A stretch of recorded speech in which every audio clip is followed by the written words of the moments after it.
Bismillahirrahmanirrahim. Assalamualaikum warahmatullahi wabarakatuh. Alhamdulillahillazi furida alaina as-siyam fi sahri Ramadan. Alhamdulillahillazi bi ni'matihi tatimmu as-salihat wa bi fadlihi tatanazzalu al-khairat wal barakat. Ashhadu an la ilaha illallah وأشهد أن محمدا عبده ورسوله لا نبي ولا رسول بعد اللهم صل وسلم على سيدنا محمد وعلى آله وأصحابه أجمعين رب اشرح لي صدري ويسر لي أمري واحلل عقدة من لساني يفقهوا قولي اللهم فقهنا في الدين وعلمنا التأويل اللهم ارزقنا علما نافعا وعملا متقبلا ورزقا واسعا حلالا طيبا يا ارحم الراحمين رضينا بالله ربا وبالاسلام دينا وبمحمد صلى الله عليه وسلم نبيا ورسولا kaum muslimin dan kaum muslimat para tamu-tamu Allah yang dimuliakan Allah Subhanahu wa taala di antara bentuk kemuliaan bulan Ramadan kita semua dimudahkan untuk melakukan ketaatan kepada Allah Subhanahu wa taala. Semua amal soleh yang berat kita lakukan di luar bulan Ramadan. Di bulan Ramadan ini semuanya dimudahkan Allah Subhanahu wa taala. Ini adalah dampak dari dibukanya pintu surga. Maka iza jaa Ramadan futtihat abwabul jannah wa walliqat abwabun nar wa suffidatis sayatin. Ketika Ramadan itu datang, Allah Subhanahu wa taala buka pintu surga, ditutup pintu neraka dan dibelenggu semua setan yang ada. Dampaknya sampai ke kita penduduk bumi ini. Dampaknya apa? Yang tadi saudara-saudara kita yang jarang ke masjid, insyaallah di bulan Ramadan sudah banyak ke masjid. Maka jangan dicemeh. Ada anak baru atau lain sebagainya. Semua amal soleh dipermudah Allah Subhanahu wa taala. Dan segala keburukan, kemaksiatan seakan-akan kita malas melakukannya di bulan Ramadan. Dipersulit di bulan Ramadan oleh Allah Subhanahu wa taala. Ini adalah dampak dari dibukanya pintu surga dan ditutupnya pintu neraka. Ulama-ulama kita mengibaratkan Ramadan ini seperti kita berada di taman bunga yang begitu indah, yang banyak aneka ragam bunganya, variasi. Dan kita juga diibaratkan seperti di dalam kebun buah yang banyak buahnya. Maka alangkah meruginya orang-orang yang berada di kebun bunga tidak memetik bunga yang indah, tidak mengambil buah yang lezat yang ingin dia dapatkan. Begitulah Ramadan. Dengan banyaknya pahala yang Allah janjikan, semua amal ibadah dimudahkan. Ibadah sunnah dihukum pahalanya menjadi pahala yang wajib, dan ibadah yang wajib dilipat gandakan.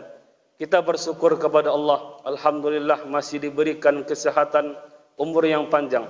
Maka petiklah bunga yang indah dan ambillah buah-buahan untuk bekal kita di yaumil akhirat nanti. Salawat dan salam semoga tercurah buat baginda Nabi besar Muhammad sallallahu alaihi wasallam, kepada para sahabat Rasulullah sallallahu alaihi wasallam, dan salawat itu juga semoga tercurah kepada ahlul bait, keluarga Rasulullah, kepada zuriat Rasulullah sallallahu alaihi wasallam. Kita berselawat kepada mereka. Allahumma salli ala sayidina Muhammad wa ala alihi wa ashabihi ajma'in. Saya sebenarnya jarang saya batuk ini karena AC tinggi sekali. Bisa dimatikan di belakang.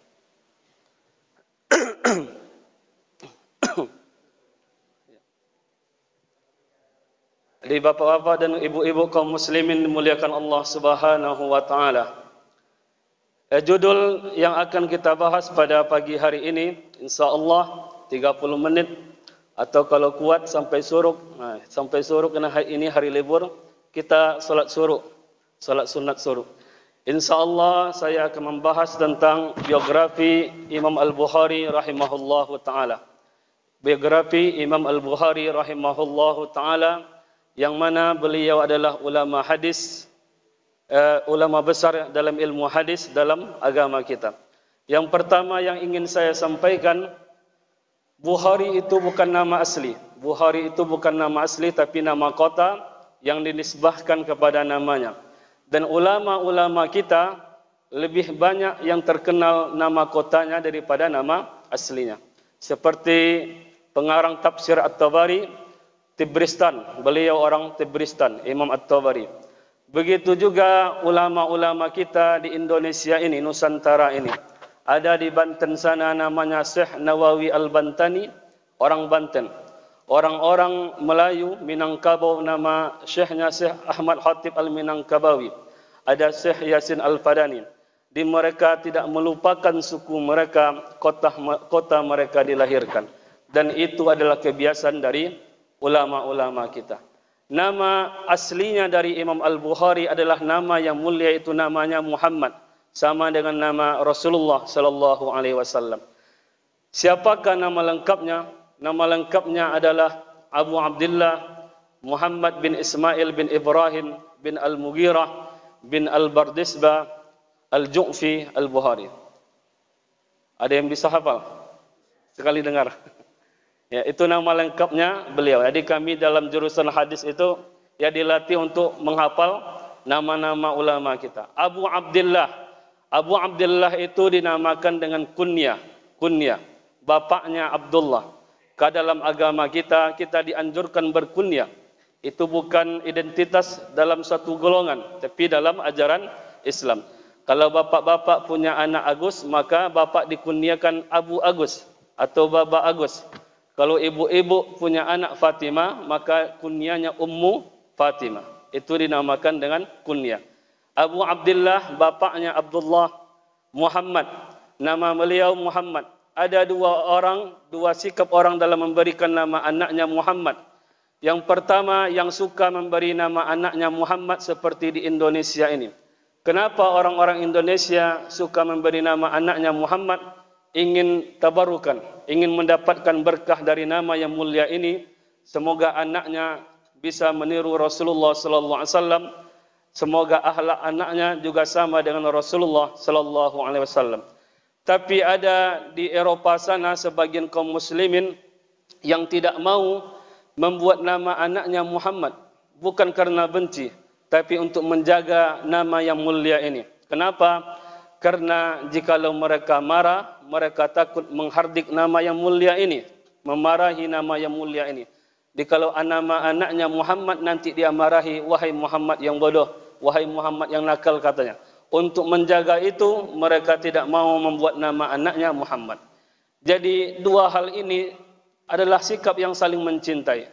Yang pertama mencintai membuat nama anaknya Muhammad. Yang satu lagi juga sama mencintai Rasulullah, tapi dengan menjaga nama yang mulia ini supaya tidak dihina dan direndahkan. Nama ayahnya Ismail, nama kakeknya Ibrahim, kakeknya di atas lagi Al-Mughirah, dan kakeknya di atas lagi Bardisbah Al-Ju'fi Al-Bukhari. Di dalam kitab Fathul Bari dikisahkan bahawa ada satu di antara kakek Imam Al-Bukhari ini masih menganut agama kaumnya. Ala dini qaumihi, itu beragama Majusi. Agama Majusi adalah agama menyembah api, yaitu kakeknya bernama Bardisbah. Kakeknya Bardisbah ini memiliki anak Al-Mughirah, dan Mughirah inilah masuk Islam. Bagaimana masuk Islamnya kakek Imam Al-Bukhari yang bernama Mughirah ini pelajaran bagi pemimpin kita. Ada seorang gubernur dari Yaman. Orang Yaman menjadi gubernur di Bukhara. Namanya Al-Ju'fi Al-Yamani. Seorang gubernur. Dia sudah melaksanakan tugasnya dengan baik. Dia makmurkan rakyatnya. Dia bangun fasilitas sarana-prasarana serba lengkap. Namun beliau seorang pemimpin gubernur ini tidak melupakan tugasnya untuk berdakwah, untuk mengajarkan akhlak, tata krama dan budi pekerti. Inilah yang harus kita pelajari sebagai seorang pemimpin. Saya pun setuju jikalau pemimpin kita membangun negara ini dengan baik, dengan memakmurkan rakyatnya, dengan membangun fasilitas yang serba lengkap, teknologi yang serba canggih. Tapi jangan lupa membangun akhlak, membangun moral, membangun pribadi generasi muda kita. Untuk apa gunanya kita maju fasilitas serba mewah tapi sumber daya manusianya tidak berakhlak, tidak berbudi pekerti. Maka dalam undang-undang dan Pancasila, sila yang kedua, kemanusiaan yang adil dan beradab. Selain keadilan, kita juga dituntun untuk menjadikan generasi kita menjadi generasi yang beradab. Sama juga dengan masjid ini. Masjid ini saya lihat bagus fisiknya, namun kegiatan-kegiatan juga sama, diisi dengan kegiatan rohani yang banyak. Ada kajian subuh, kajian zuhur dan kajian malam. Jadi ada beberapa masjid yang hanya fisiknya saja dibangun, tapi rohaninya tidak dibangun. Maka ini juga salah. Harus seimbang antara membangun fisik dengan membangun rohani atau membangun adab. Dan ini yang dilakukan oleh Al-Ju'fi Al-Yamani, ini seorang gubernur dari Yaman di Bukhara. Maka ketika kita selalu mengucapkan nama Imam Al-Bukhari, Al-Ju'fi Al-Yamani ini mendapatkan pahala jariah. Maka itu tugas pemimpin kita. Jikalau mereka melakukan kebaikan dan kebaikan itu selalu mengalir, maka pahalanya sampai kepadanya sampai sekarang ini. Setiap orang yang membaca kitab Sahih Al-Bukhari menyebut Imam Al-Bukhari, Al-Ju'fi Al-Yamani, mendapatkan pahala jariah. Semoga kita bisa meniru beliau. Selanjutnya kaum muslimin dan kaum muslimat dimuliakan Allah Subhanahu wa taala. Imam Al-Bukhari di umur 2 tahun sudah menjadi yatim. Imam Al-Bukhari di umur 2 tahun sudah menjadi yatim, meninggal ayahnya. Bagaimana sikap atau sifat ayah dari Imam Al-Bukhari ini yang bernama Ismail? Ayahnya minal ulama'il wara'in, termasuk seorang ulama yang wara', seorang ulama yang wara'. Ada orang yang soleh, ada orang yang wara'. Orang yang soleh itu, orang yang baik itu, jikalau dia mengembala kambing atau kerbau, maka kambing dan kerbaunya itu, ini batas tanah, jangan sampai kerbau atau kambingnya melewati batas tanah ini. Ini orang baik. Dia jaga kambing dan kerbaunya supaya tidak melewati batas tanah, ini orang soleh. Tapi ada orang wara' yang di atas itu lagi. Orang wara' adalah jikalau dia mengembala kambing dan kerbau, jangankan melewati, mendekati batas tanah ini pun dia larang. Dia jaga gembalaannya, hewan ternaknya, supaya tidak mendekat patok atau batas tanah ini. Dan itulah sifat dari ayah Imam Al-Bukhari. Di dalam kitab dikatakan, la a'lamu fi jami'i mali dirhaman min subhatin. Saya tidak mengetahui 1 dirham pun dari semua harta saya, 1 dirham pun dari harta subhat. Ini tugas bapak-bapak yang berada di sini. Pastikan nafkah yang kita berikan kepada istri kita, kepada anak-anak kita, halal secara zat dan halal pula cara mendapatkannya. Jikalau kita menginginkan anak-anak kita berakhlak, istri kita patuh kepada kita. Kenapa? Karena rizki yang haram itu sangat berpengaruh kepada psikologis anak, kejiwaan anak. Jangan salahkan anak kita yang nakal, susah diatur, jatuh kepada narkoba, istri yang selalu melawan dan lain sebagainya. Kita kembalikan kepada diri kita. Apakah selama ini saya memberikan rizki yang halal atau tidak? Apalagi orang-orang yang mencari rizki yang haram, doanya tidak diijabah oleh Allah Subhanahu wa taala, menjadi darah, menjadi daging, maka nerakalah tempatnya. Contohlah ayah dari Imam Al-Bukhari, bagaimana beliau menjaga hartanya dari harta subhat, apalagi yang haram. Yang subhat pun beliau jaga, apalagi yang haram. Selanjutnya Imam Al-Bukhari ketika berumur 4 tahun, beliau juga mendapatkan musibah. Musibahnya apa? Zahabat ainahu, hilang penglihatannya alias buta. Di ini pelajaran bagi anak-anak lagi. Imam Al-Bukhari sudah menjadi cacat, mendapatkan keterbatasan, mendapatkan ujian di masa kanak-kanak. Dia buta, beliau buta. Namun Imam Al-Bukhari tidak pernah putus asa, tidak pernah kendor semangatnya untuk menghafal Al-Quran. Imam Al-Bukhari datang ke majelis gurunya, halaqah Al-Quran. Beliau ingin menghafal Al-Quran. gurunya membaca surat Qaf. Dibaca oleh gurunya surat Qaf sampai selesai. Dan gurunya bertanya, siapa yang sudah hafal? Imam Al-Bukhari langsung mengangkat tangannya. Apa kata Imam Al-Bukhari? Ya Syekh, hafiztu an zahri qalbi. Wahai guru, saya sudah menghafalnya dari hati saya. Gurunya terkejut tercengang. Anak ini buta. Setelah saya baca kok langsung dia bisa menghafalnya. Langsung dipanggil oleh gurunya, taqaddam ya gulam. Wahai anak kecil, ke depanlah. Disuruh Imam Al-Bukhari membaca surat tadi. Semuanya alhamdulillah betul. Tajwidnya tidak ada yang salah. Tajwidnya sama dengan gurunya. Makharijul hurufnya sama dengan gurunya. Tidak ada yang salah. Bahkan irama pun sama dengan gurunya. Ini adalah bentuk kecerdasan, kepintaran dari Imam Al-Bukhari rahimahullahu ta'ala. Setelah itu gurunya memberikan nasihat kepada Imam Al-Bukhari, yang mana nasihat ini menjadi latar belakang Imam Al-Bukhari mencintai ilmu hadis, mencintai hadis. Apa kata gurunya? Wahai anakku, tahfazul hadis. Setelah ini kamu hafallah hadis. Kenapa disuruh menghafal hadis? Karena Al-Quran akan dimudahkan bagi orang-orang yang bersungguh-sungguh untuk menghafalnya, dan ada jaminannya bagi orang-orang yang bersungguh, yang rajin menghafal Al-Quran. Jaminan dari Allah, Allah mudahkan. Tapi untuk menghafal hadis tidak ada jaminannya. Maka Imam Al-Bukhari disuruh untuk mencari hadis, menghafal hadis. Imam Al-Bukhari bahagia pulang ke rumahnya bertemu dengan ibunya. Dia mengadu kepada ibunya dengan berita gembira ini, wahai ibu, guruku menyuruhku untuk mencari hadis, menghafal hadis. Maka ibunya juga terkejut. Anak saya buta kok disuruh pula menghafal hadis. Itu adalah tugas yang sangat berat. Namun ibunya adalah ibu yang pantang menyerah. Ini adalah pelajaran bagi ibu-ibu lagi. Ibunya seorang ibu yang pantang menyerah, selalu berusaha untuk mendidik anak-anaknya walaupun anaknya dalam keterbatasan. Dan ibunya ini terkenal dengan ibu yang selalu mendirikan salat malam, mendirikan salat tahajud dan bermunajat, berdoa kepada Allah Subhanahu wa taala. Di malam hari ibunya salat malam, dan setelah itu ibunya berdoa. Apa bunyi doanya? Yal Basir. Beliau memakai Asmaul Husna, Yal Basir, wahai zat yang maha melihat.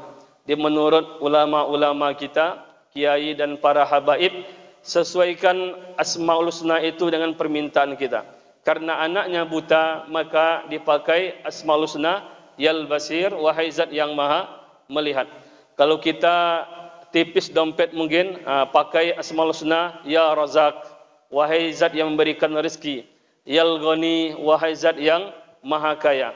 Kalau pemuda ingin melembutkan calon mertua, atau mahasiswa ingin melembutkan calon dosen, bawahan ingin melembutkan calon atasan kita, Ya Latif, Ya Latif, wahai zat yang maha lembut. Dipakai Asmaul Husna sesuai dengan apa yang kita minta. Seperti yang dilakukan oleh ibu Imam Al-Bukhari, Yal Basir, Yal Lazi ala kulli syai'in qadir, wahai zat yang menguasai segala sesuatu. A'id basirata ibni, kembalikan penglihatan anakku. Inilah doa dari ibu Imam Al-Bukhari rahimahullahu ta'ala. Setelah dia berdoa, ibunya tertidur. Ibunya tertidur dan dalam mimpinya bertemu dengan Nabi Ibrahim alaihissalam. Jadi bertemu dengan Nabi Ibrahim alaihissalam. Kenapa bertemu dengan Nabi Ibrahim? Bukan Nabi Adam, Nabi Musa atau Nabi Isa.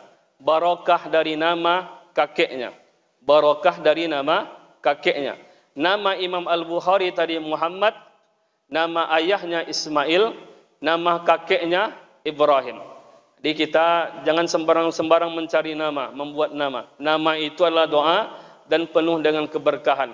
Karena nama kakeknya Ibrahim, seakan-akan Nabi Ibrahim menyamakan Imam Al-Bukhari karena sama namanya dengan Rasulullah sallallahu alaihi wasallam. Yang mana Rasulullah cucu atau keturunan dari Nabi Ibrahim alaihi salam. Maka ibunya bertemu dengan Nabi Ibrahim, dan Nabi Ibrahim berkata kepada ibunya tadi, apa kata ibunya? Qad raddallahu ala banika basarahu bikasrati du'aiki. Sungguh Allah telah mengembalikan penglihatan anakmu bikasrati du'aiki. Sebabnya karena kamu selalu berdoa. Dia selalu berdoa. Ibu-ibu yang di belakang, kalaupun anak kita anak yang nakal, kalaupun anak kita susah diatur atau ada keterbatasannya, maka kita berusaha mendidik mereka, mengajar mereka. Tapi jangan lupakan usaha di belakang layar. Usaha di belakang layar itu adalah selalu mendoakannya, mempergunakan waktu-waktu yang mustajab, menggunakan sepertiga malam untuk mendoakan anak-anak kita. Semoga mereka menjadi anak yang soleh dan soleha. Dan itu adalah pelajaran yang kita dapatkan dari ibu dari Imam Al-Bukhari rahimahullahu ta'ala. Imam Al-Bukhari rahimahullahu ta'ala banyak menulis kitab, banyak menulis karangan. Satu di antaranya kitab Sahih Al-Bukhari, yang mana kata ulama-ulama kita, jikalau ada kitab suci yang kedua dalam agama kita, maka kitab suci yang kedua itu adalah kitab Sahih Al-Bukhari. Karena di dalam kitab Sahih Al-Bukhari semuanya hadis-hadis yang sahih saja, tidak ada hadis yang dhaif, dan itu diakui oleh ulama kita.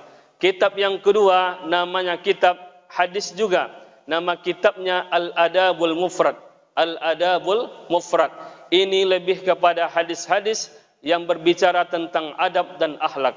Dan inilah kitab inilah yang kami bacakan, yang kami ajarkan di Masjid An-Nur Pekanbaru, Provinsi Riau. Di kitab Al-Adabul Mufrad, hadis-hadis yang berbicara tentang adab, bagaimana kita berakhlak. Bagus kita baca kitab Al-Adabul Mufrad ini. Kitab yang ketiga ada kitab sejarah, namanya At-Tarikhul Kabir. Kitab sejarah ini ditulis oleh Imam Al-Bukhari di samping makam Rasulullah, di samping kuburan Rasulullah, di malam-malam bulan purnama. Karena bulan purnama terang, maka Imam Al-Bukhari menulis kitab di malam itu. Nama kitabnya At-Tarikhul Kabir, sejarah yang besar. Ada kitab yang lain, Khalqu Af'alil Ibad.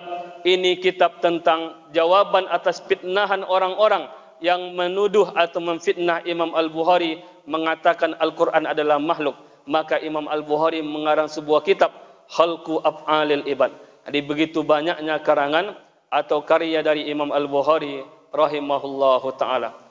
Okey, yang terakhir yang ingin saya sampaikan adalah jumlah guru dari Imam Al-Bukhari rahimahullahu ta'ala. Jumlah guru dari Imam Al-Bukhari rahimahullahu ta'ala, katabtu an alfi wa samanina nafsan. Saya berguru kepada 1080 guru. Jadi 1080 guru. Kita bandingkan dengan kita, berapa jumlah guru kita di masjid ini? Berapa kali kita mengadakan pengajian di luar Ramadan? Berapa jumlah guru kita dari mulai TK sampai S3? Apakah sampai 100 atau kurang dari itu? Imam Al-Bukhari jumlah gurunya 1080 guru. Ini memberikan pesan kepada kita semuanya, jangan ada lagi yang penatik kepada satu guru. Jangan ada lagi yang menganggap gurunya yang paling benar, gurunya yang paling pintar, gurunya yang paling sunnah, guru yang lain guru yang wajib. Jadi jangan sampai kita penatik kepada satu guru. Jikalau kita penatik kepada satu guru membuat kita sesak napas. Di dalam kaidah bahasa Arab, man qalla ilmuhu kasura inkaruhu. Siapa yang sedikit ilmunya maka banyak pengingkarannya. Dia ingkari amalan masyarakat. Kenapa? Qalla ilmuhu, karena sedikit ilmunya. Tetapi man kasura ilmuhu qalla inkaruhu. Siapa yang banyak ilmunya, sedikit pengingkarannya terhadap amalan masyarakat. Karena mereka mengetahui aqwalul ulama, pendapat-pendapat para ulama. Dengan banyak berguru, hati kita menjadi lapang. Kita bisa memberikan kesejukan kepada masyarakat karena kita mengetahui pendapat-pendapat ulama. Dengan banyak berguru kita tidak penatik dan mudah menyalahkan orang lain. Dan kita tirulah salafus soleh. Salafus soleh itu adalah Imam Al-Bukhari rahimahullahu ta'ala. Banyak mereka berguru. Mereka tidak memilih-milih guru. Asalkan guru itu ahlus sunnah wal jamaah, adalah orang-orang yang berakidah ahlus sunnah wal jamaah. Semuanya kita belajar kepada mereka. Asalkan bukan aliran sesat. Aliran sesat seperti Syiah Rafidah atau Ahmadiyah dan lain sebagainya. Selagi mereka ahlus sunnah wal jamaah, kita berguru dengan banyak guru. Dengan itu kita menjadi lapang, tidak penatik dan tidak pula mudah menyalahkan orang lain. Demikian dapat saya sampaikan. Mudah-mudahan di bulan Ramadan ini Allah memberikan kita kekuatan, Allah memberikan kita kesehatan, dan ibadah-ibadah yang kita lakukan di bulan Ramadan ini insya Allah dilandasi dengan keimanan. Man shama Ramadana imanan wa man qama Ramadana imanan. Semuanya karena keimanan, bukan karena riya, bukan karena takut orang tua, malu kepada mertua. Yang pertama karena keimanan, yang kedua ihtisaban, yang kedua adalah penuh dengan perhitungan, bersungguh-sungguh dan istiqamah. Di istiqamah, ihtisaban itu. Di istiqamah dari awal putaran pertama ini mau habis, istiqamah lagi nanti di putaran kedua. Jangan sampai jamaah di Masjid Darul Aman ini nanti maju sapnya alias berkurang jamaahnya. Di istiqamah di putaran yang pertama, dilanjutkan istiqamah di putaran kedua, dan istiqamah pula di putaran ketiga. Jangan dipilih-pilih malam ganjil, malam genap. Malam ganjil banyak salat tahajud, malam ganjil banyak baca Quran, tapi malam genap dia tidur. Tidak begitu. Orang-orang istiqamah adalah orang-orang yang selalu menghidupkan malam-malam Ramadan ini dengan sungguh-sungguh dan dilandasi dengan keimanan. Dan mereka yang istiqamah itulah yang berhak mendapatkan ufira lahu ma taqaddam min zambi, mendapatkan ampunan di sisi Allah Subhanahu wa taala dan mendapatkan derajat la'allakum tattaqun. Semoga kita termasuk di dalamnya, dan semoga Ramadan ini Ramadan yang terbaik bagi kita di antara Ramadan yang telah kita lalui. Demikian, saya banyak-banyak mohon maaf. Kita tutup membacakan doa kafaratul majlis. Subhanakallahumma wa bihamdika asyhadu an la ilaha illa anta astaghfiruka wa atubu ilaik. Wallahul muwafiq ila aqwamit thoriq. Assalamualaikum warahmatullahi wabarakatuh.